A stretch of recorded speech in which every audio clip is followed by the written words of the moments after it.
All right, Coach, congratulations on another sweep of a Big 12 opponent. Just what are your initial thoughts coming off of this one?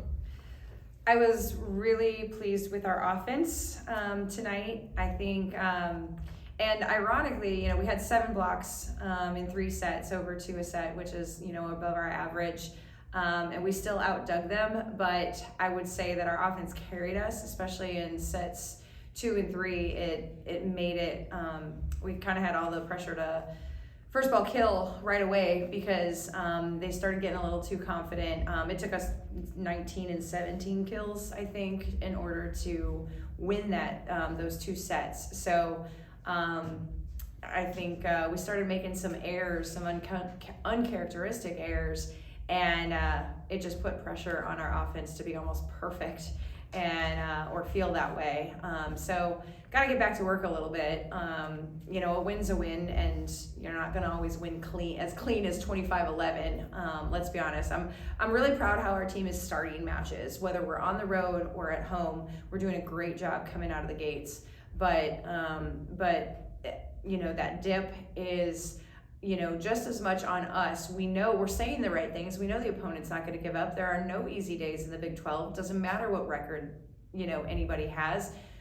So I think we're saying the right things, but being able to execute and keep that level of urgency and intensity is something that we're still trying to figure out. So what would you say then the team needs to execute better on in order to kind of keep their momentum that they start out with matches through the rest of it? Well, just being able to recognize that we don't have to play flawless, and errors it's a game of errors, right? It's going to happen. We just can't allow ourselves to string together too many errors that are unforced. Basically, the opponent is going to be trying to get those as it is and force those as it is. And then also making defensive adaptations a lot faster. We didn't do that tonight, and every team's going to be very well scouted. So they were exposing some adjustments that we make out of system, and we weren't adapting to that quick enough. How would you say West Virginia ended up responding to that first set that you guys did? Like, what did you notice about their game on offense? Well, they stayed after it. Again, we knew that they were going to.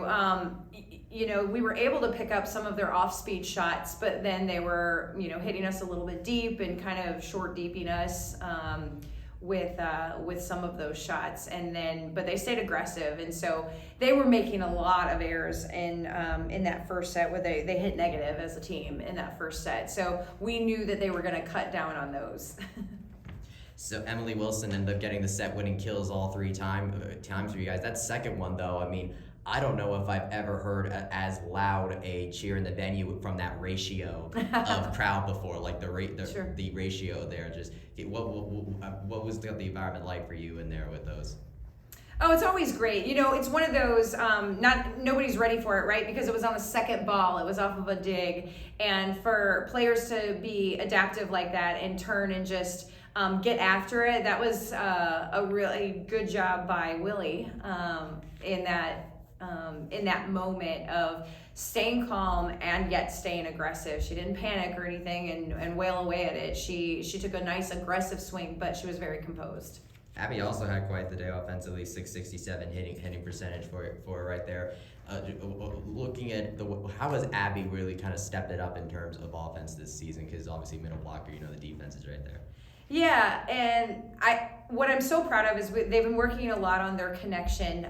Both of our middles, we're used to a very veteran setter. So it always takes adjusting, and there's going to be ups and downs with it, with a young setter. And what both Claudia and Abby have done a fantastic job of is this season is letting Abby, just telling her, stay calm, put the ball up, I'll take care of it. And Abby did a really good job of that tonight, of making sure that she was really clear in her communication, both in first ball as well as in transition, and trying to get into gaps, getting into space so that she could put the ball away, and just stayed really assertive and composed. So proud of her for that. How would you say that this team has adjusted to the Big 12 competition so far?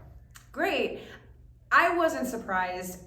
We've been playing teams, Power 5 teams, including Big 12, in the preseason. And so, and some of our transfers have come from Power 5 teams as well. So I don't think that, I'm not surprised that we've been able to adapt, because either some of them have already been on teams, there, or we've played against them. And so I'm not surprised, but there's some new competition, and each team has its own nuances. So we're doing a good job of watching film and adapting to what they're throwing at us. What would you say is different about this team from the start of conference play to right now? Oh gosh. Well, I think that we've kept our focus on 1% better every day. And so I think it's hard to be good at everything all of the time, right? And our offense has done a pretty steady job all season of performing, but days like today where your team ends up hitting 432, we don't do that every day. And so we executed at a very high clip, but then also seeing the growth defensively in our blocks. We're really getting terminal blocks now, but we also got a lot of touches, I thought, tonight as well. So you end up now having one match against Kansas State, and then for the rest of the season after that, you have a lot of teams that look very NCAA tournament worthy. What's the biggest thing you want to see from this team in the Kansas State game as they kind of prepare for the rest of the season, the gauntlet that it is? Well, like I said earlier, I trust that our team is going to come out of the gates. We know that.